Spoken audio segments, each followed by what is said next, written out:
I just got done watching Wonder Woman 84 and I'm just ready to start talking about it. I know a lot of people did not like this as the first film. I have not seen any reviews or read any reviews. I just know that a lot of people just did not like this one as the first one. But I personally kind of enjoyed it.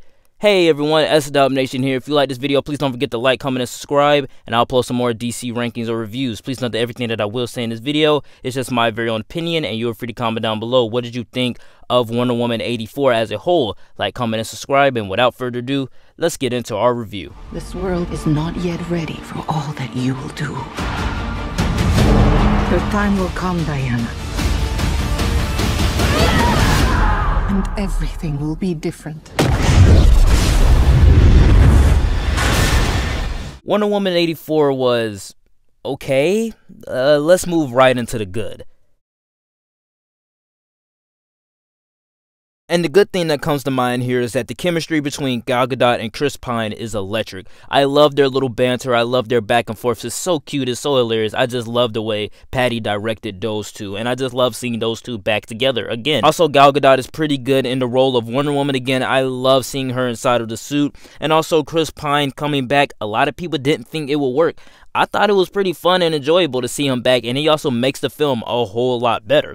Pedro Pascal is also one of the standouts here. He's a villain, but he plays the role of Maxwell perfectly well. I just love the way that he acts inside of this film. It's very cheesy, it's very goofy, but at the same time, I feel like it has a level of kind of seriousness to it. So I really do love Pedro Pascal inside of this film. It's also great to see more of Wonder Woman doing different tricks with her lasso, saving little girls, being an inspiration to people, and also just seeing her come out, you know, with new smooth fight moves. I just love to see Wonder Woman fight inside of this film when the action does happen. And also the fish out of water stuff, a lot of people didn't think that would work. I thought it was pretty fun and enjoyable, and I thought that Chris Pine actually sold the fact that he was a guy from 1918 or 1910 coming back into the 80s, so I really did enjoy that aspect. And also, it's very cool to see more of Wonder Woman's heritage, her upbringing. I love that first sequence that they showed at DC Fandom with her training and stuff like that. I just love seeing more of the Amazonians do different cool things like that with their heritage. And also, the action is pretty good, intense when it happens, because there's not a lot of action inside of this film.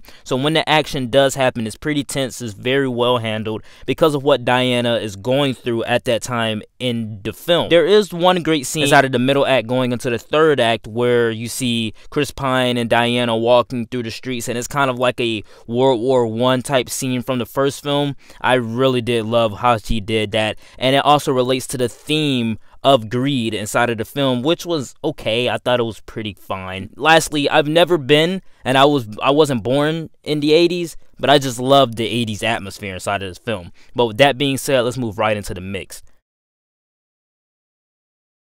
And the mixed thing that comes to mind here is that the performances are just okay. I mean, some of the themes inside of this film are pretty fine, but it is kind of hard to figure out what that theme is until you get into like the last of the second act. Yeah, but the performances are okay. The acting is, you know, not the best, well handled, but we will get into that later.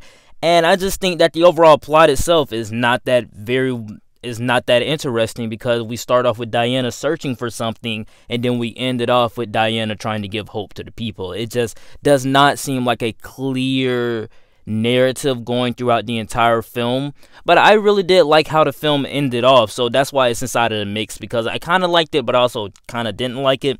Also, Barbara and Maxwell's transformations are not the best handled, especially Barbara's, because she just starts off as like this cliche of a superhero film where the geeky person wants to be like the, you know, the protagonist, so then they wish to be the protagonist, and when they become the protagonist, they become like an evil version of it. It's just so weird that this was inside of Wonder Woman 84, and it just turned out to be like a cliche. Maxwell's wasn't that very handled either, because he just seemed like he was crazy most of the time, which could be because he was under the influence of something, but I mean, he just still looked like he was crazy most of the time. And lastly, Diana is not the most hopeful character inside of this film. It could be because of the themes, it could be because of what she's going through, but we just do not get to see Wonder Woman be as the hopeful character as we want her to be. With that being said, let's move right into the bad.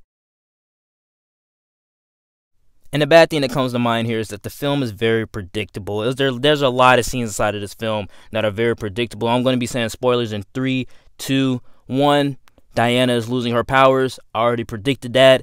Diana wished for Steve to come back. Already predicted that. Cheetah, Maxwell, they wished for something, and then they turned into villains in the film. Already predicted that. The theme was going to be greed. Already predicted that. So yeah, I mean, there's a lot of things inside of this film that are very predictable, and you already know where it's going to be headed. Some of the acting in it is kind of cheesy. That's what I was trying to tell you guys in the mix. The acting is pretty cheesy, especially with Barbara and Maxwell Lord. It's just not the best, well handled by Patty Jenkins. And also the constant scenes of male stereotypes are kind of annoying. You guys know which ones I'm talking about.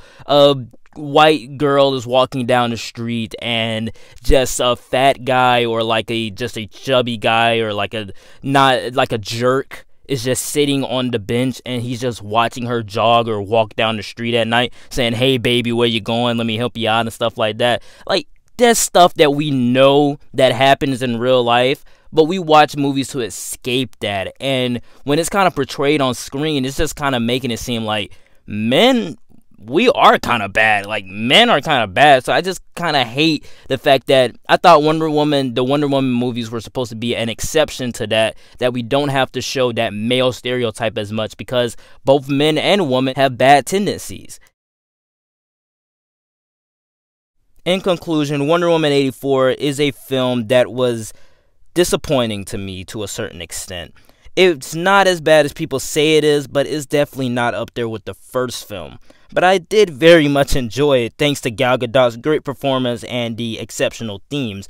But I just gotta say, this film is not S tier as the first film was, and it just did not have that clear narrative that I thought it would have. And it definitely did not live up to my expectations or my anticipation. So I would give Wonder Woman 84 a B+ and an 8.6 out of 10. And I would say wait for it on Blu-ray. But if you don't want to wait, and if you just want to see Gal Gadot back as Wonder Woman again, have a fun time, have an enjoyable time, you can just watch this on HBO Max like I did. Alright guys, that is it for the review. Please know that everything that I did say in this video was just my very own opinion. You are free to comment down below. What did you think of Wonder Woman 84 if you have seen it? Like, comment, and subscribe, and I will see you guys next time. And please don't forget to join me tomorrow, where I will going to be ranking all 9 DCEU films ranked from the worst to the best with Wonder Woman 84. And join me on the 31st with my 31 on 31. Like, comment, and subscribe, and I'll see you guys next time. Peace.